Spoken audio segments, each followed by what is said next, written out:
análisis existencial, magíster artium en logoterapia, licenciada en teología, psicopedagogía y familia, terapista física y ocupacional, consejería clínica y espiritual, y muchas otras cosas más que ella después ya va a describir en su currículum, que es una manera de presentación también diferente. Abordar el tema del duelo en las adicciones, es sumergirse en una de las partes más profundas y a menudo menos comprendidas de la recuperación. Cuando hablamos de adicciones, el duelo no se trata solo de la pérdida de una persona, sino de la pérdida de un estilo de vida, una identidad y un mecanismo de defensa. Fíjense, por ejemplo, si uno desglosa los tipos de duelo que se atraviesan en este proceso de recuperación, se puede hablar de que el duelo por la sustancia o la conducta adictiva, por ejemplo. Aunque suene contradictorio, el adicto vive una relación de amor-odio con el objeto de la adicción. La pérdida del mejor amigo, la sustancia era lo que estaba ahí en la soledad, el estrés o la tristeza, que ustedes muy bien saben que sirve como automedicación. El estrés o la tristeza, por ejemplo, la ansiedad o la depresión con el alcohol.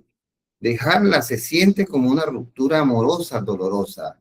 De hecho, yo comparo mucho cuando doy ejemplo del tema de la dependencia, cuando hay una relación de pareja y se pierde la pareja, porque la vida, sobre todo cuando son estas relaciones de dependencias emocionales, la ruptura conlleva pues, a duelos muy severos, muy importantes, muy profundos, en la persona que pierde la pareja. Así se parece un poco cuando la persona deja la sustancia o deja la conducta adictiva, ¿no? Que son los trastornos mentales, digamos, debidos a, por ejemplo, al juego, al trabajo, al sexo, etc. Entonces, sabemos que estas sustancias producen un alivio inmediato y al perder esa herramienta, el adicto, que se anestesiaba y anestesiaba el dolor emocional de forma rápida, pasa a sufrir. Entonces el duelo, también por la identidad, porque pasa a el yo no soy yo, porque antes yo tenía una herramienta que era la sustancia, ahora la conducta. Ahora, ¿quién soy ahora? La adicción suele absorber toda personalidad del individuo. También está el tema de la etiqueta. Durante años la persona fue el que bebe o el que consume o el que tiene la conducta del webcam o la conducta de la adicción al videojuego, por ejemplo. Al quitar eso, aparece un vacío existencial en la persona. Entonces tiene que reinventársela, ¿no? Entonces, ¿y qué significa reinventársela? Reinventársela era que antes, por ejemplo, la socialización era con adictos o incluso el consumo solo en su casa o conductas aisladas socialmente. Y en el proceso de recuperación hay que aprender a socializar, divertirse y manejar el conflicto sin el filtro de la adicción. Es como una especie de matar a una versión de uno mismo para que nazca otra. De modo que el duelo por el tiempo y las oportunidades perdidas, este es quizás uno de los más pesados durante la sobriedad. La culpa, la mirada hacia atrás, ver años desperdiciados, carreras truncadas o relaciones rotas, problemas familiares, laborales. El adicto pudiera aceptar que el pasado no se puede cambiar, que es una de las etapas más críticas de la aceptación, porque tenemos que saber que tradicionalmente se describe el duelo como etapa, está la negación, la aceptación y la resolución del mismo, ¿no? Por este mismo proceso pasa con algunas diferencias que va a describir muy bien nuestra invitada especial, lo vamos a ver. De modo que entonces aparece también el duelo en torno al familiar. La familia también vive su propio proceso, la pérdida de la confianza, el duelo por la seguridad que antes se tenía en el ser querido, ¿no? Que no pasa de la noche a la mañana, se sigue teniendo desconfianza. Hay cambios de roles. Si un familiar era el cuidador, al recuperarse el adicto, acuérdense del paciente identificado, según la teoría sistémica. El cuidador pierde su función y debe encontrar un nuevo propósito. Eso pasa como una especie de recomposición de la dinámica familiar. Y se describe, según Kubler-Ross en la adicción, una serie de etapas, ¿no? Como la manifestación en la adicción, en la negación, como yo les decía, yo no tengo un problema, puedo dejarlo cuando quiera, la ira, enfado con el mundo, como le pasa a la persona que pierde un familiar, enfado con el mundo, con la familia, con Dios o con la injusticia de no poder consumir como la gente normal, porque yo puedo decir, por ejemplo, solo beberé los fines de semana, yo puedo controlarlo, solo consumiré esta cantidad. Y después viene, bueno, la especie de contacto con la situación, que es la tristeza, la profundidad de entender el daño causado y el vacío que deja la sustancia. Viene la aceptación, que es parte de todo proceso de duelo, entender que la adicción es parte de la historia de uno, pero no define el futuro.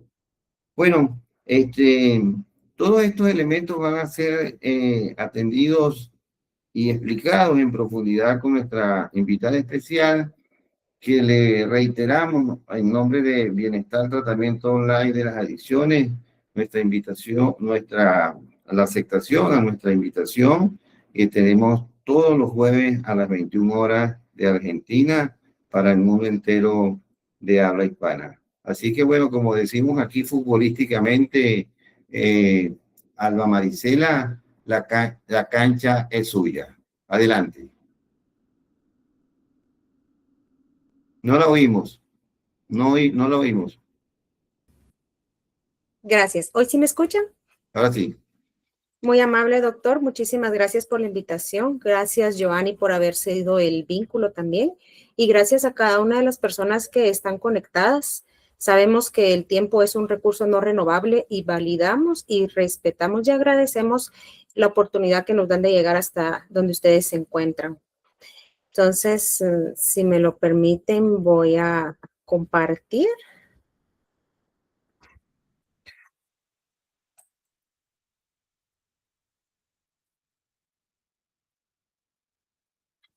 Por favor, doctor, me indica si se ve la pantalla. Y sí se ve perfecto. Sí, muchas gracias.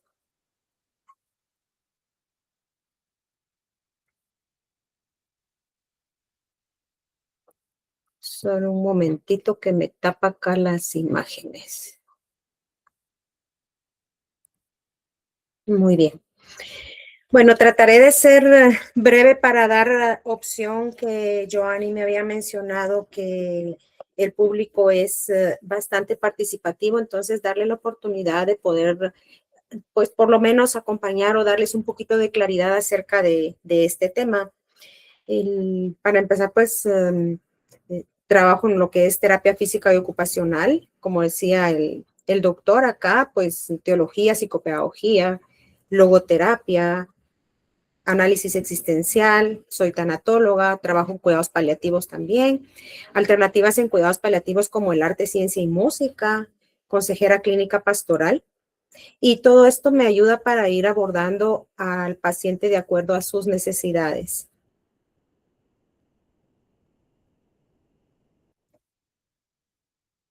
Tengo algunas especialidades tanto en duelo como en liderazgo, muerte, duelo y luto, enfermedades del alma, consejería para un buen vivir, manejo integral de trauma, de conflictos, una comunicación humana positiva y manejo integral de enfermedades por dependencia de sustancias.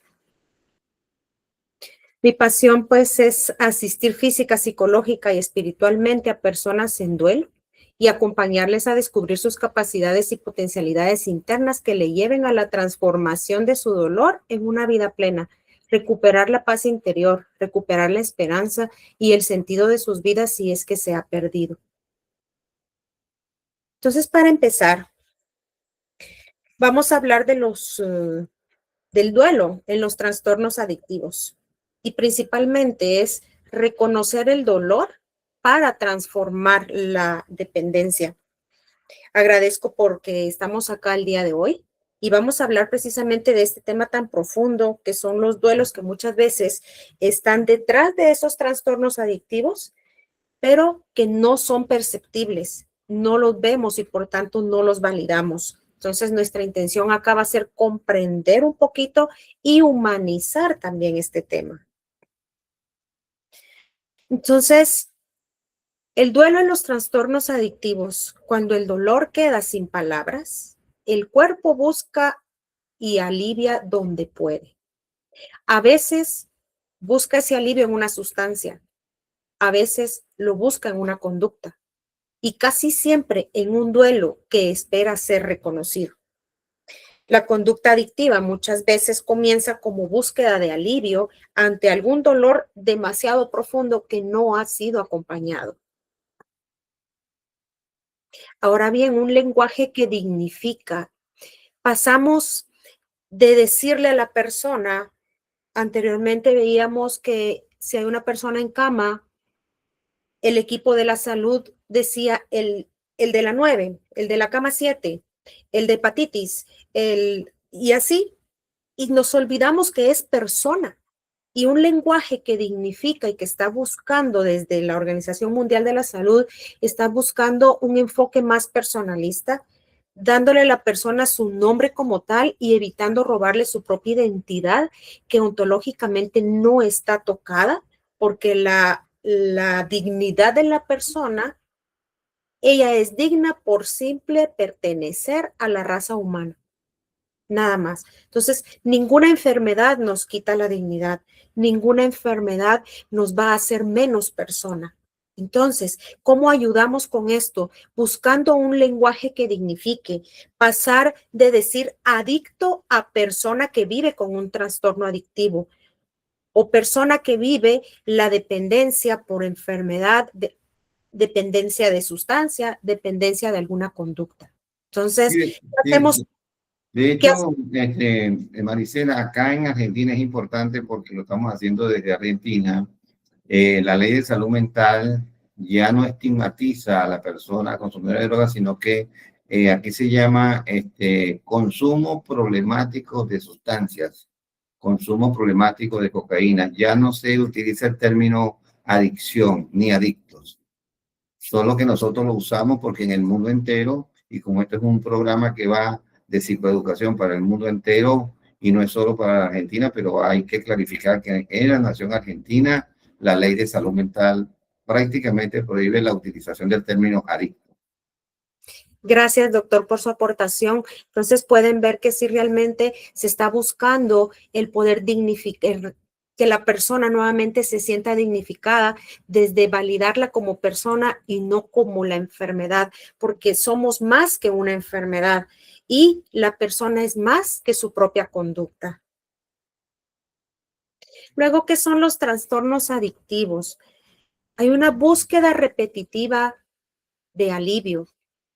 Hay dificultad para regular impulsos, hay persistencia, pese a consecuencias, lo que decía el doctor que me llamó la atención, que hay una relación de amor-odio, ¿sí? Entonces, sé las consecuencias, esto me genera el odio y sigo persistiendo porque tengo esa dependencia a esto, ese alivio que me da esa adicción o esa dependencia. ¿Y qué pasa? Que hay un intento de regular ese dolor emocional. Entonces, es importante que validemos esto porque la dependencia suele ser un intento de solucionar lo que terminó generando más dolor. Ahora, formas actuales de dependencia que ya lo mencionó el doctor y que no me voy a detener mucho en ello, por sustancias, por conductas, dependencia relacional, conducta sexual compulsiva, dependencia también a una alimentación compulsiva. Luego, el duelo más allá de la muerte, que también lo mencionó el doctor. Hay diferentes duelos alrededor.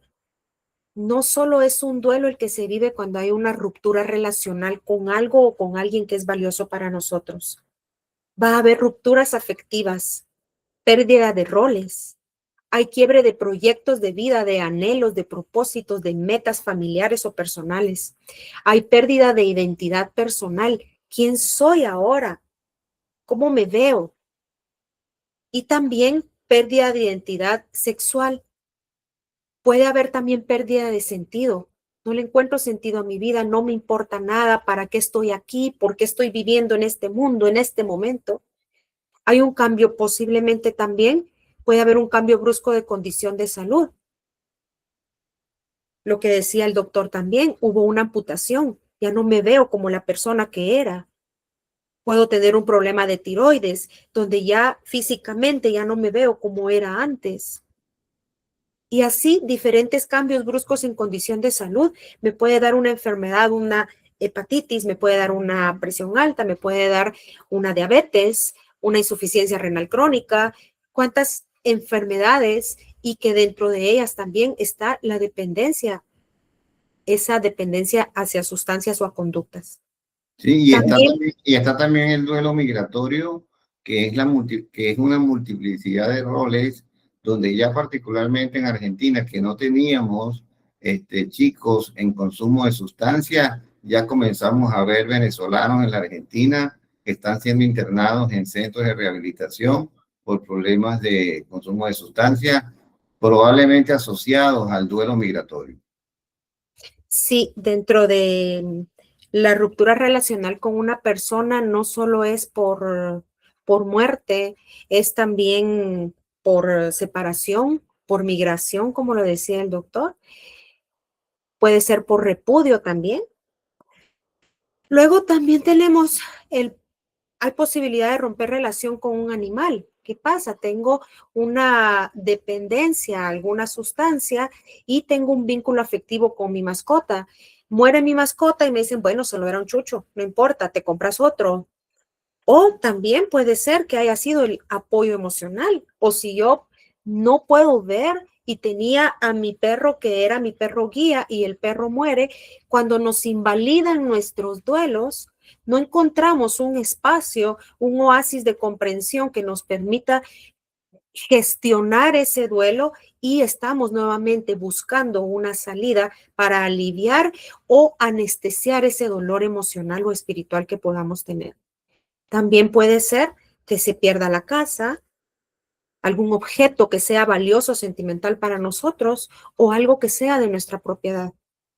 También otra ruptura puede ser un estatus laboral, el cambio de un estatus laboral, un estatus académico, escolar, económico o social.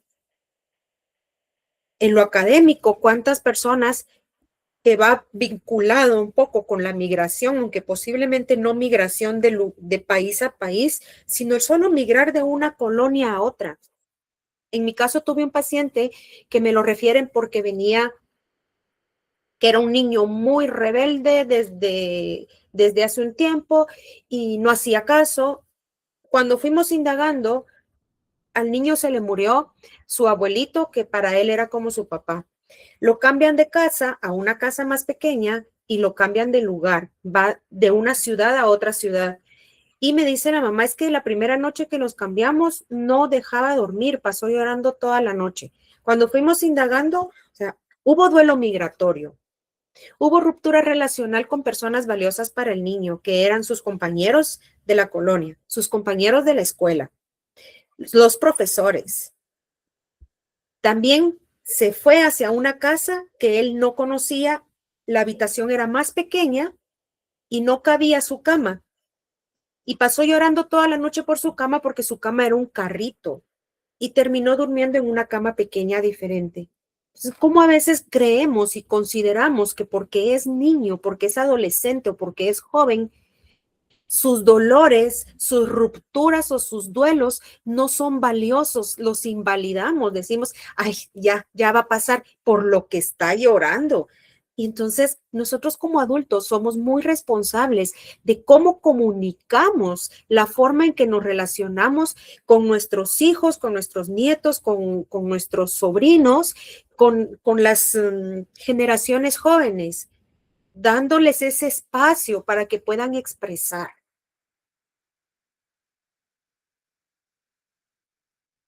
Luego también tenemos duelos silenciados, los duelos que no se lloran porque nos los invalidan o porque no tenemos en casa un espacio donde sintamos nosotros que podemos ser escuchados, ser comprendidos sin ser juzgados. Duelos que no se entienden, ¿sí? Que tenemos una ruptura relacional valiosa para nosotros, pero no entendemos por qué pasó, no entendemos por qué nadie lo comprende, no entendemos por qué nadie me quiere ayudar. duelos que no se nombran. Hay jovencitas que son forzadas por papá o mamá porque la sociedad no se den cuenta que quedó embarazada, le obligan a abortar y esto le genera tanta culpa, tanto pesar, que no puede nombrar que ella estaba embarazada, no puede decirle a nadie el dolor que lleva por dentro y quiere mitigar su dolor también a través de esas dependencias. Y duelos que se viven en soledad. No necesitamos estar físicamente solos para sentirnos solos, ¿sí? Hay diferencia entre una soledad elegida, que es cuando saludablemente es yo me quiero encontrar consigo mismo, o cuando es una soledad impuesta por alguna ruptura como la muerte o la indiferencia dentro de la misma casa. Papá, mamá o la familia, los adultos están tan ocupados, tan pendientes de sus cosas, que se olvidan que hay un niño, que hay un joven que necesita ser escuchado. Y entonces podemos estar dentro de un ambiente familiar muy grande, pero sentirnos solos. Ahora el duelo ambiguo. El duelo ambiguo es cuando estamos viviendo dos situaciones un poquito distantes o dualistas. La persona está viva, pero el vínculo está herido. Yo pertenezco a un grupo de mamás en duelo y cuando hubo una actividad mencionaba el que expuso, que era un sacerdote, y decía, pedimos por las mamás que sienten que tienen a sus hijos muertos porque están ahogados en alguna dependencia. Entonces, no necesitamos estar muertos para que un vínculo esté herido, para que un vínculo esté lastimado, para que sintamos que hay muerte, pero no muerte física, sino muerte de un vínculo, muerte de una relación, muerte de un proyecto o de un anhelo. También tenemos la convivencia entre la esperanza y el desgaste. Cuando estamos con una persona que padece una enfermedad de dependencia, puede haber esperanza porque estamos viendo que ya está saliendo adelante, pero luego hay una recaída y está ese desgaste y esa desilusión nuevamente que creemos que no va a salir de ahí. Y entonces ese es un duelo ambiguo en que esa esperanza y ese desgaste se vive muy en silencio. ¿Por qué? Porque mejor no expreso la esperanza que tengo porque posiblemente va a haber una recaída nuevamente. Entonces, importante también que no hay ausencia de rituales de cierre. No podemos cerrar un proceso porque no estamos seguros de que realmente se cerró, porque hay la posibilidad que nuevamente vuelva a recaer en la enfermedad. Entonces, es sumamente importante darnos cuenta que todos estos duelos ambiguos van a generar un alto impacto emocional en la familia. Y no solo en la familia nuclear, no solo en la familia donde se vive dentro de casa, sino la familia extendida, los abuelos, los primos, los nietos, porque no solo hablamos de jóvenes que padezcan una dependencia, también los adultos, también personas mayores, adulto mayor, que ante la soledad y ante no querer vivir ese dolor de la ausencia, de la indiferencia de su propio hogar, empieza a consumir sus medicamentos para ir haciendo un adormecimiento de ese dolor que no lo puede expresar porque no encuentra el espacio para poderlo hacer. Y las familias entonces viven un duelo constante. La persona está presente, pero ese vínculo está fracturado y eso genera ese desgaste profundo y muchas veces también, como lo mencionó el doctor, se genera la culpa. Ahora bien, les voy a compartir un testimonio. Después de aquella pérdida, algo dentro de mí se fracturó. Seguí trabajando, sonriendo, cumpliendo, pero por dentro vivía un vacío constante. Nadie veía el peso que llevaba en el pecho. La ausencia se repetía por dentro como un eco. El dolor no encontró espacio para ser llorado. Se quedó guardado. Se volvió silencioso. Busqué alivio donde lo encontré disponible. Primero fue ocasional, después fue necesario.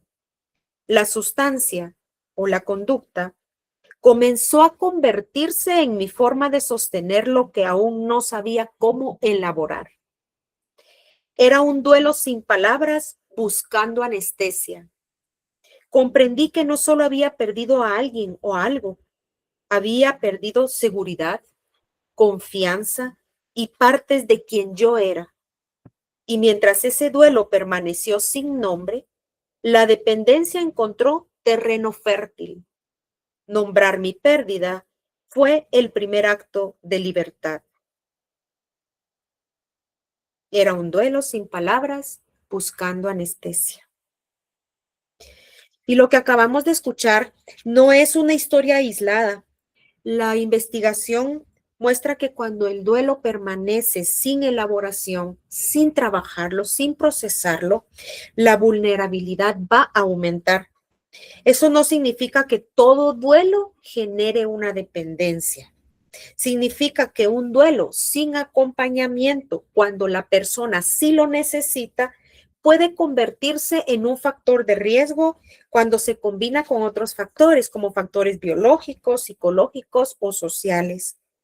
Entonces, acá la idea es humanizar el duelo ayuda a una prevención de dependencia. ¿Y qué pasa? Que tenemos, ay, se me fue el número, perdón. La evidencia científica muestra una asociación entre el duelo complicado y mayor vulnerabilidad. Y este consumo, puede haber un consumo problemático. No es una relación automática, no es que digamos duelo es consecuencia de, no, no es causa el duelo para una adicción o para una dependencia. Pero sí es cierto que un duelo que no lo hemos gestionado va a volvernos más vulnerables y esto va a ser, como mencionábamos, una tierra fértil para alguna dependencia. ¿Y qué pasa? Estas pérdidas significativas son factores precipitantes y hay una relación bidireccional entre duelo y consumo. Muy bien, ahora quiero compartir con ustedes una meditación y esta meditación, ¿por qué? Porque si el duelo no acompañado aumenta la vulnerabilidad, entonces acompañarlo fortalece la recuperación. Por eso quiero ofrecerles esta práctica breve. Reconocer el duelo para transformar la dependencia. A todos los que estemos acá en este momento, les invito a tomar una postura cómoda en donde se encuentren, sea en una cama, en una silla, en un sillón, en donde quiera que se encuentren, permitan que su espalda esté recta y sus hombros relajados. Si así lo desean, cierren suavemente sus ojos o solo bajen su mirada y descánsenla como a 1 metro de distancia hacia abajo. Inhalando, contando hasta 4, 1, 2, 3, 4. Y exhalando, contando 6, 1, 2, 3, 4, 5, 6. Nuevamente inhala en 1, 2, 3, 4 y exhala en 1, 2, 3, 4, 5, 6. Ahora lleva tu atención a una ruptura relacional significativa en tu vida. Puede ser una persona, una relación, un vínculo, un proyecto, una etapa, una parte de ti.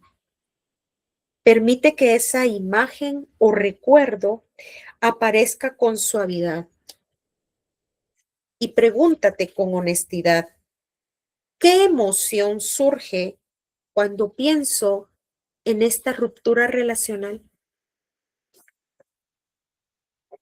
Tal vez tristeza, tal vez enojo, posiblemente vacío, tal vez cansancio, podría ser miedo. Ponle nombre,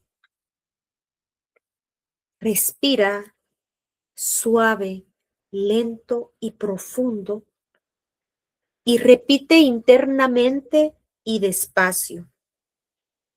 Doy permiso a esta emoción de existir. Mi experiencia merece cuidado. Elijo acompañarme con respeto. Si aparece el impulso de buscar alivio inmediato, obsérvalo con comprensión. Reconoce lo que busca. Busca calma, busca descanso, busca alivio. Este impulso busca pertenencia y respira hacia esa necesidad. Y repite, elijo una calma que construye vida. Elijo cuidarme con conciencia. Puedo pedir apoyo.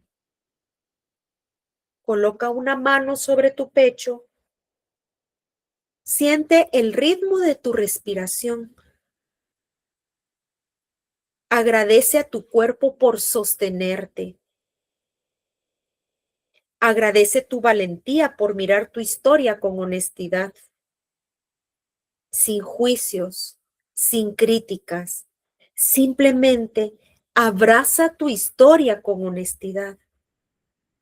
Respira profundo una vez más y cuando estés listo y lista, si cerraste tus ojos, ábrelos suavemente.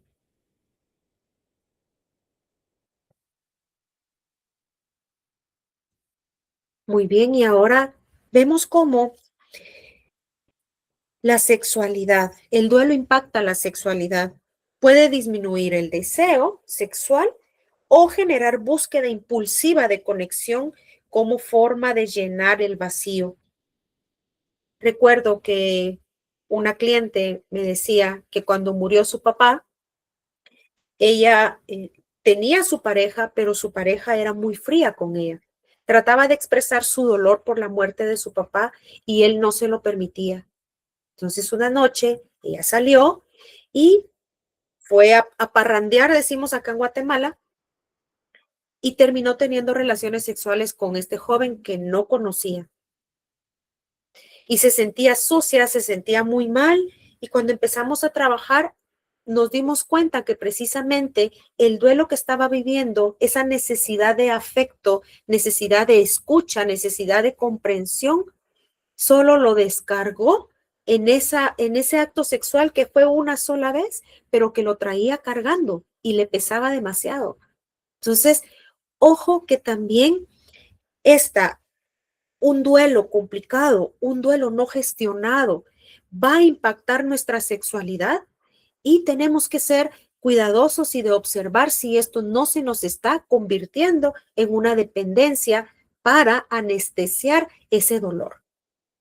Luego también impacta nuestra nutrición. ¿Por qué? Porque puede disminuir el apetito o puede generar también una alimentación compulsiva donde estamos comiendo porque queremos llenar, no el estómago, queremos llenar un vacío que dejó esa persona o esa ruptura relacional que tuvimos. Y entonces esa alimentación, ya sea compulsiva o ya sea el que ya no quiero comer, lo buscamos como una regulación emocional, porque el cuerpo va a expresar lo que la palabra aún no logra expresar.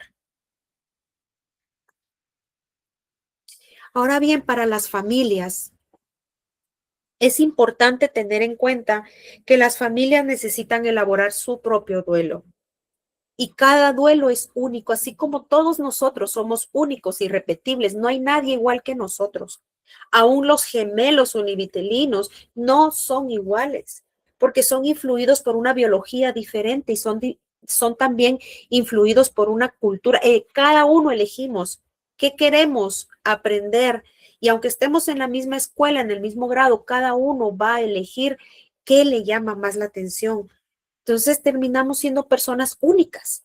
Y el duelo también va a ser totalmente único. Dentro de la familia es bien importante tomar en cuenta que todos están viviendo un duelo, pero cada quien va a vivir su duelo de forma diferente y única.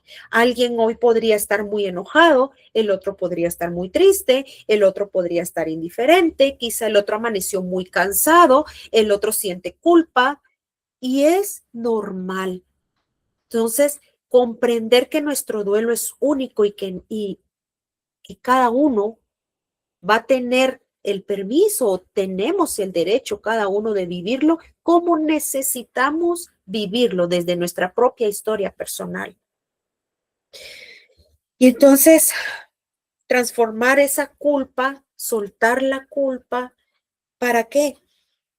Necesitamos hacer conciencia de la culpa. La culpa no es mala. La culpa en sí misma nos ayuda a generar un cambio. Víctor Frank, el padre de la logoterapia, decía, ante la culpa, un cambio. Entonces, si yo siento culpa por una conducta, por una situación que pasó, entonces busco un cambio. ¿Cómo voy a cambiar para que mis resultados sean diferentes? Y ante esta culpa en conciencia, viene una responsabilidad compartida. Sí, ya no me echo la carga solo a mí. Algunas veces pasa en la familia que hay un miembro de la familia que no solo le toca cargar su mochila, sino que empieza a cargar la mochila emocional de toda la familia. Y es muy agotador, principalmente a la persona que termina siendo cuidador principal de la persona que padece la dependencia. Entonces es importante cuando vemos que no podemos solos, cuando sentimos que estamos desbordados, cuando es demasiada la culpa, cuando no sé qué hacer con mi propia vida y no sé qué hacer con la persona que padece la enfermedad, busco acompañamiento, porque es importante cuidar el vínculo sin perderse, ¿sí? Para no caer en un desgaste donde muchas veces quien cuida termina más enfermo que la persona que padecía alguna enfermedad. Ahora bien, para los profesionales, importante, mirada compasiva. Una mirada compasiva no es de lastimería, no es de, ay, pobrecito. No, la compasión es, ¿qué hago yo para poder asistirte en tu proceso de dolor y cómo te puedo dar herramientas para reducir el sufrimiento que puedas tener? ¿Cómo te apoyo? ¿Qué puedo hacer por ti para asistirte a que puedas satisfacer tus necesidades saludables? Una mirada personalista también es Juan Pérez, es María Rita López, ¿sí? No es la adicta, no es la persona que padece la enfermedad. Nos dieron un nombre y eso nos permite tener nuestra propia identidad. Y también una mirada integral. No solo vemos un diagnóstico, ¿sí? Vemos una persona que tiene una biología, que tiene una psicología. La psicología incluye su forma de pensar, sus pensamientos, sus emociones, sus anhelos, sus sueños, su forma de relacionarse, su conducta. Y también esa mirada integral es ver la espiritualidad de la persona. La espiritualidad no estoy hablando de religión, estoy hablando de esa dimensión que trasciende a la persona y que le permite discernir qué es lo valioso para ella, cuáles son sus valores, a qué le da importancia, con qué conecta que le haga sentir bien consigo mismo, con la naturaleza, con el arte, con la ciencia, con la música, con las plantas, los animales. Y si quieren, con un ser superior. Escuchamos como profesionales la historia antes del síntoma. Escuchamos a la persona que padece la enfermedad. No solo escuchamos una enfermedad. Y el duelo, tomarlo en cuenta. Si estamos viendo a una persona que padece alguna dependencia, indagar un poquito, profundizar en esa historia, ver si hay algunos duelos ahí inclusos que no le han permitido sentirse la persona que quisiera ser. Entonces, observar esos duelos es una clave clínica y terapéutica.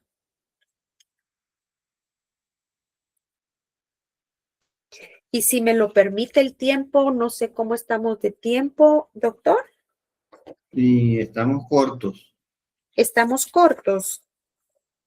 Bueno, entonces me hubiera gustado decirles qué beneficios da el ayudar a una persona en duelo, pero si no se lo comparto después al doctor y usted se los transmite desde No, su no. página. Termine. Sí, bueno, gracias. Entonces, ¿crees que nos beneficia en algo ayudar a una persona en duelo? Como profesionales, como familia, incluso yo si padezco una dependencia, el beneficio que me puede traer a mí el querer ayudar a un par, a un compañero, a un amigo que esté padeciendo una dependencia. Primero, cuando ayudamos a alguien, muy en el fondo es una ayuda que nos trasciende y salimos beneficiados. Favorece la salud mental y el bienestar general. Reduce niveles de estrés, mejora el estado de ánimo, disminuye la agresividad, la hostilidad o la ira. Favorece una sana autoestima, aumenta la felicidad. Hay un sentido de integración y reduce el aislamiento y la soledad. Favorece la gratitud de quienes somos y lo que poseemos. Nos ayuda a vivir más porque se prolonga nuestra vida y mejora la calidad de la misma. La Fundación Británica para la Salud Mental en su sitio web menciona lo siguiente: cuanto más se hace por los demás, más se hace por uno mismo. La evidencia muestra que los beneficios de ayudar a los demás pueden perdurar largo tiempo después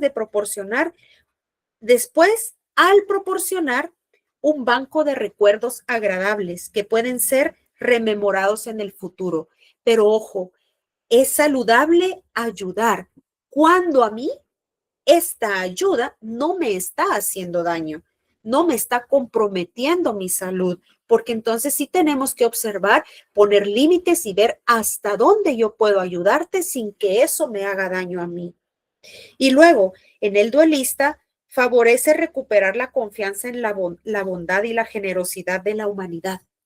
Quien está sufriendo la enfermedad puede volver a confiar en esa bondad del ser humano, en la generosidad que tenemos como raza humana. Reduce la sensación de soledad y ayuda a transformar nuestro amor de una presencia física a una presencia afectiva y alcanzar una vida plena en medio de las circunstancias difíciles que estemos experimentando. Entonces, para cerrar, reconocer el duelo fortalece, nombrarlo dignifica y acompañarlo transforma. Y todo esto va a reducir el riesgo a enfermedades por dependencia, transformando ese dolor en una vida plena. Muchas gracias. Bueno, muchísimas gracias a usted, Marisela, por tan excelente y además yo diría que de excelente, bueno, con toda esta trayectoria que usted tiene, pienso que es muy poco conocido este tema del duelo y las adicciones.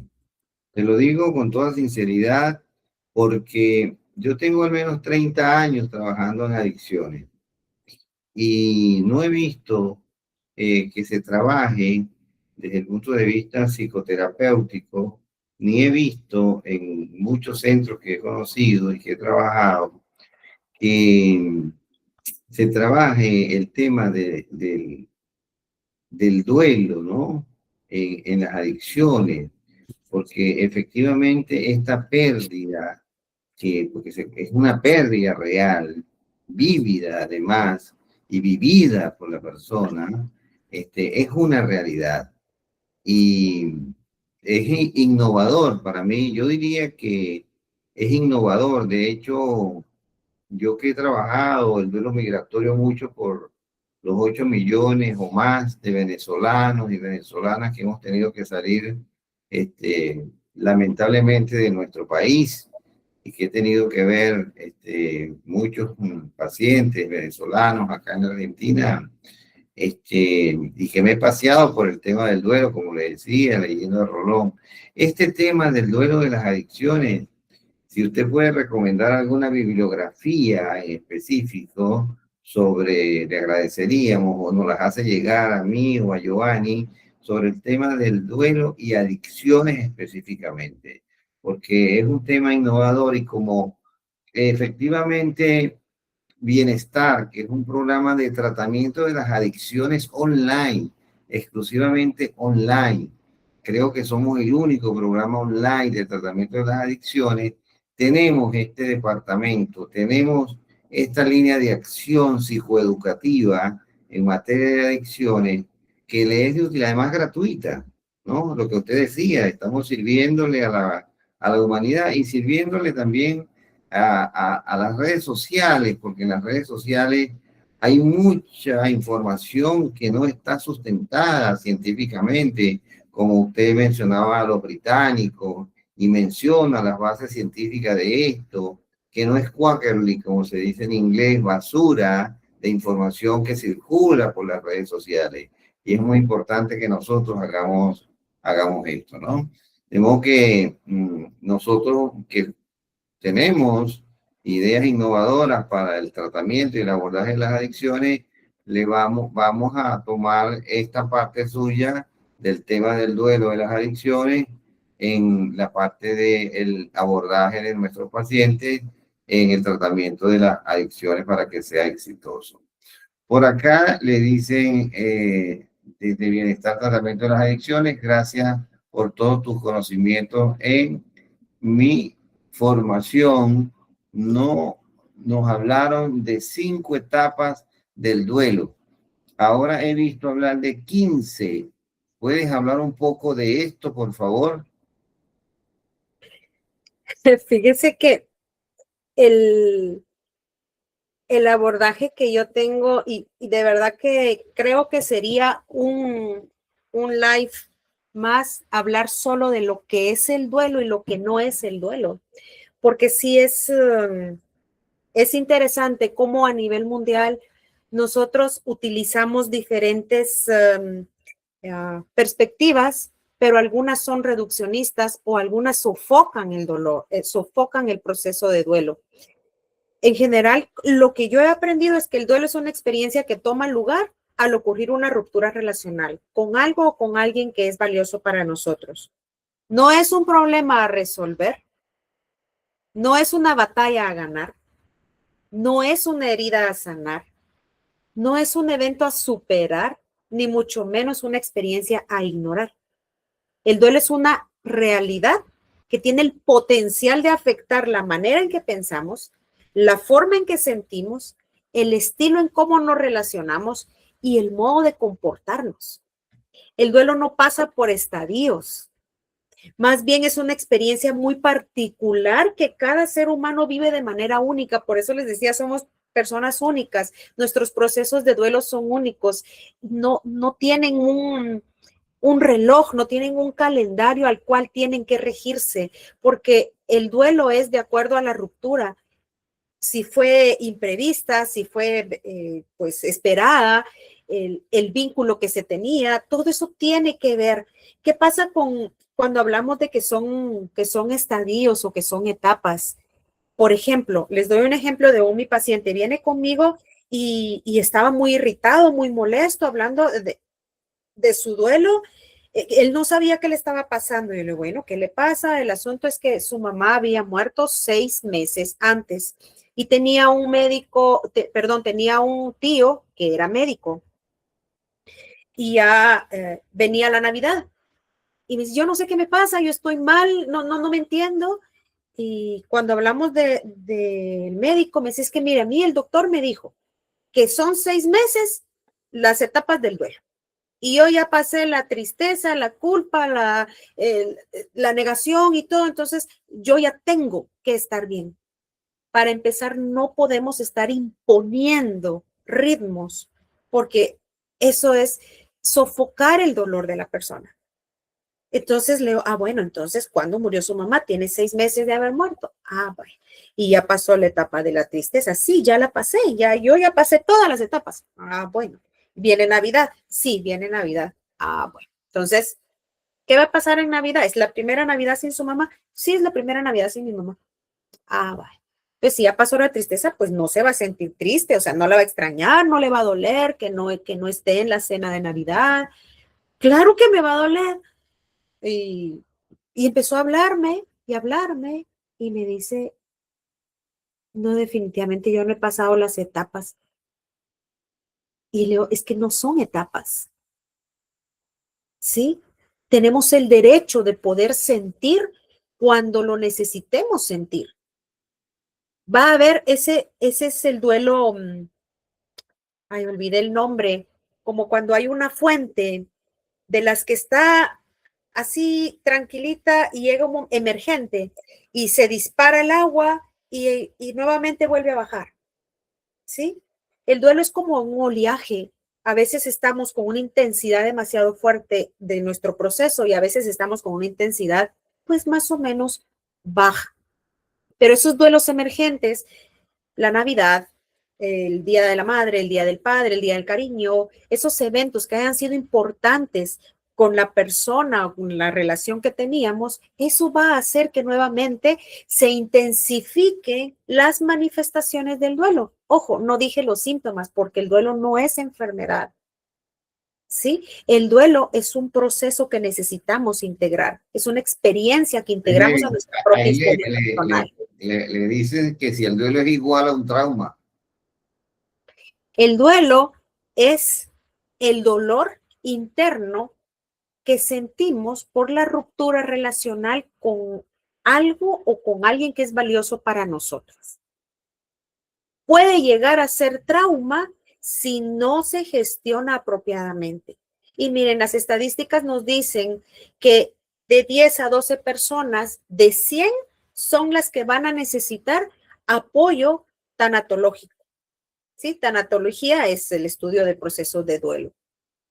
No todos lo vamos a necesitar, pero tiene mucho que ver los recursos internos y externos que tengamos. Nuestros recursos internos como la fe, y no hablo de religión nuevamente, sino que fe en que creo en mí mismo, creo que puedo salir, creo que soy capaz, la determinación que tenga en ese proceso.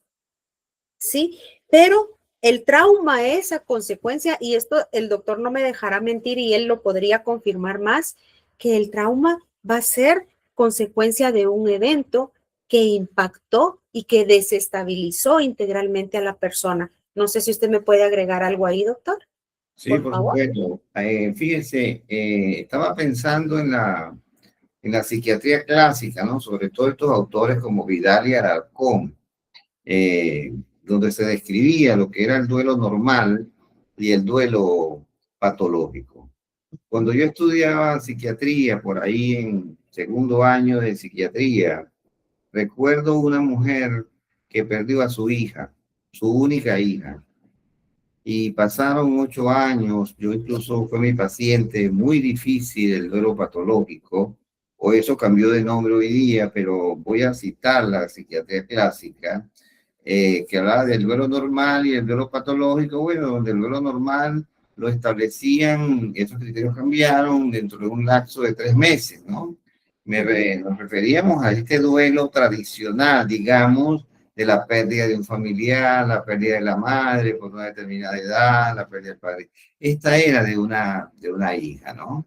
Y esta paciente, cuando la hija cumplió 15 años, le quiso hacer una misa, y en lugar de hacerle una misa por el fallecimiento de la hija, hizo una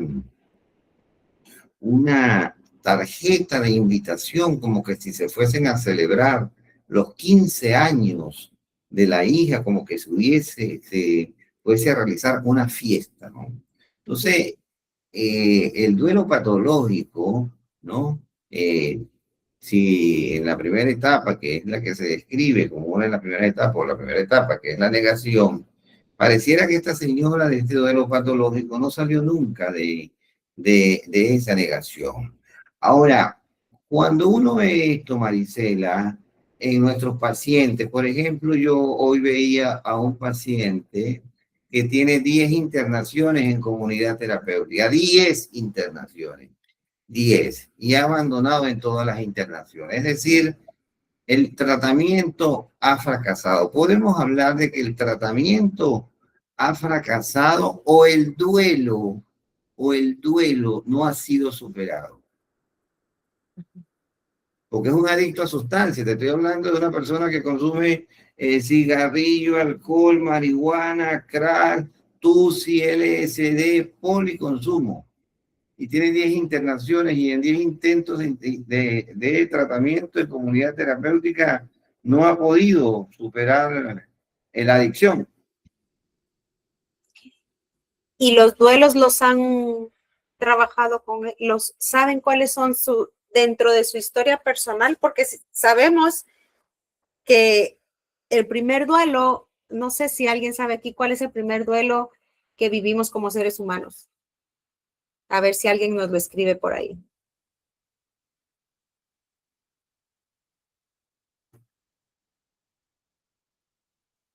No, yo no logro ver los mensajes acá. Sí, el nacimiento.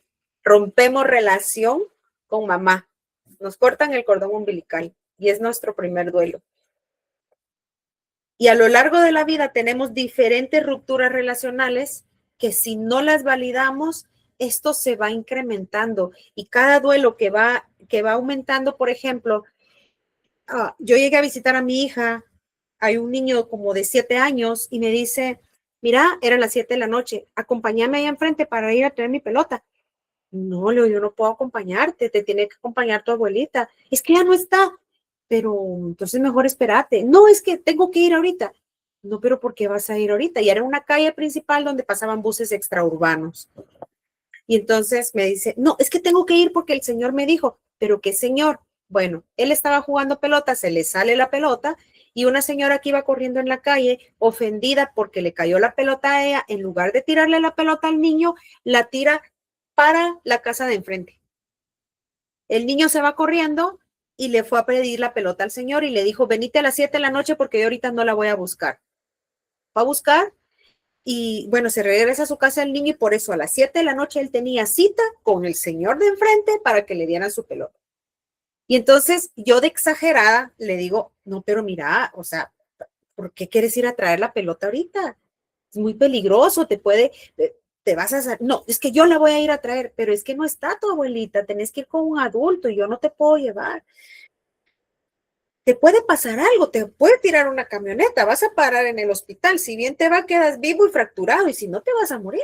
O sea, ¿tanto te importa esa pelota como para arriesgarte a todo? Sí, me dijo. Y entonces le pregunté, y algo que les dejo y que mi profesor, Rómulo Esteban Montía, venezolano, pero que está en Estados Unidos, él nos dice, preguntar para comprender, no para juzgar, no para criticar, no para acusar. O sea, te pregunto para comprenderte. Y entonces le digo, ¿y por qué es tan importante la pelota para ti? Porque me la firmó Messi. Para mí Messi es indiferente. Sí, nunca me ha gustado el fútbol, no sé jugar ni cinco, no soy deportista, pero para el niño era importante.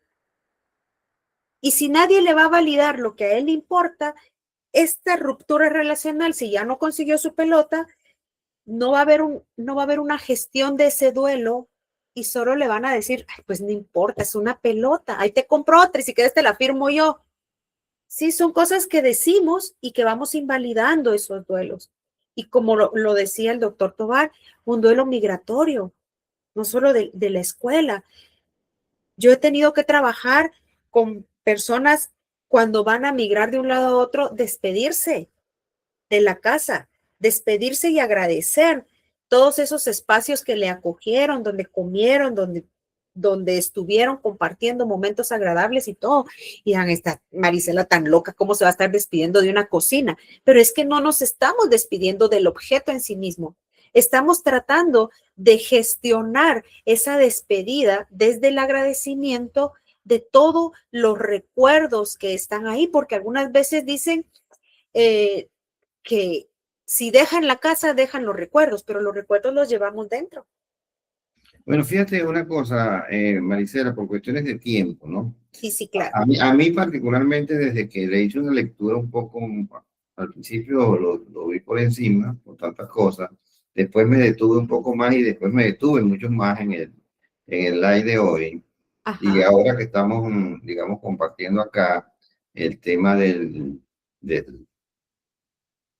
del duelo y la pregunta que yo te hacía, ¿no? Con respecto al duelo patológico y este paciente que tiene 10, incluso hay pacientes con 15 y 19 y 20 internaciones, y el paciente no sale de la adicción, ¿no?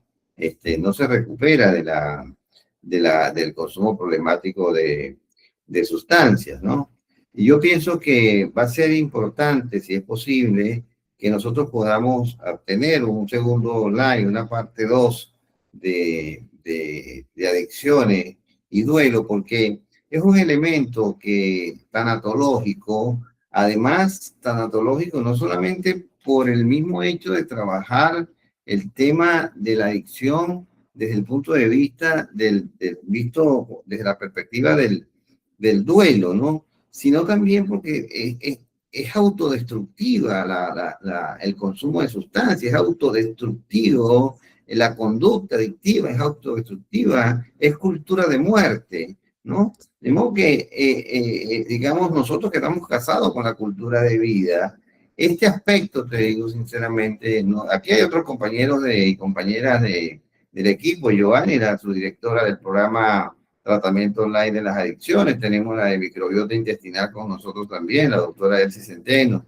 y así hay otros compañeros que está la trabajadora social, la licenciada Rosa Sicaroni, pero sería bien interesante darle una lectura a esto y ver hasta qué punto esto, yo en mi experiencia, como le digo, no he visto trabajar las adicciones vistas como una pérdida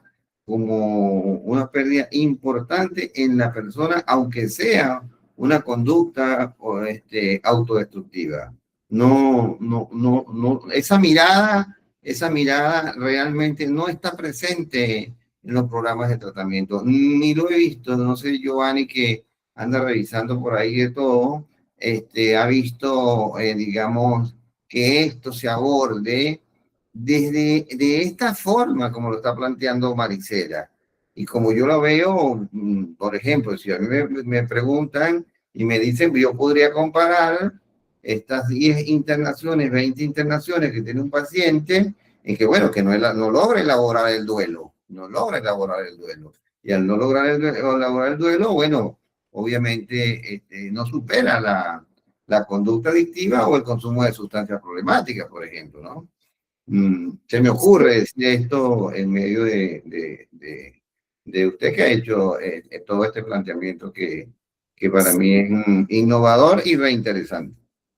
Sí, doctor, yo creo que es importante precisamente abordar a la persona integralmente y ver desde ahí cuáles son sus necesidades, cuáles son sus carencias, cuáles han sido los sueños rotos, como ir adentrándose un poquito más y profundizar en la historia personal, como les mencionaba, y no solo si es una persona de 20 años, solo de 20 a 5 años atrás, no, compartir un poquito más, si pudiera él expresar toda esta historia que pueda dar la pauta, que sea o no un proceso de duelo no gestionado saludablemente que haya provocado que él esté en este bucle constante.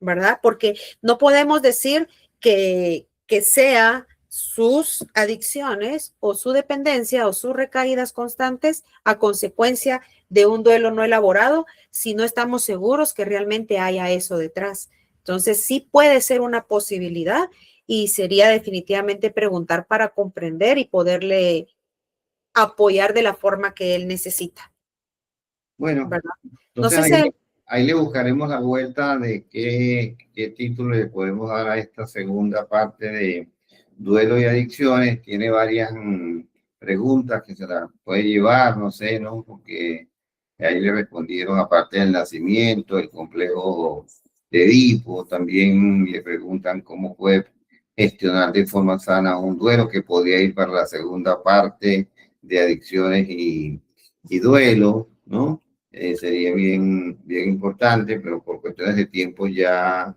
tenemos que ir finalizando. Y queríamos una reflexión final de su parte, Marisela. sí, la verdad es que yo sí quiero agradecer por la profundidad de sus preguntas, por ese interés de poder crecer en ese abordaje integral a las personas que padecen una enfermedad de dependencia. El, cada historia es un libro abierto que necesitamos leer a profundidad y a la hora que nos adentramos como profesionales o como familia a al interior de esta alma que está sufriendo, es hacerlo con pies descalzos, con mucho respeto, con mucha comprensión y con mucha compasión. Y definitivamente, doctor Tovar, en lo que yo pueda colaborarles con todo gusto. Y le digo, me costó mucho encontrar así que fuera bibliografía específica de duelo y adicciones, entonces fui elaborando, le pasaré igual las bibliografías que yo utilicé, pero principalmente utilizo del Centro de Humanización de los Religiosos Camilos de España. Pueden buscar ahí, es muy interesante porque le devuelven la dignidad y rehumanizan la atención a la persona.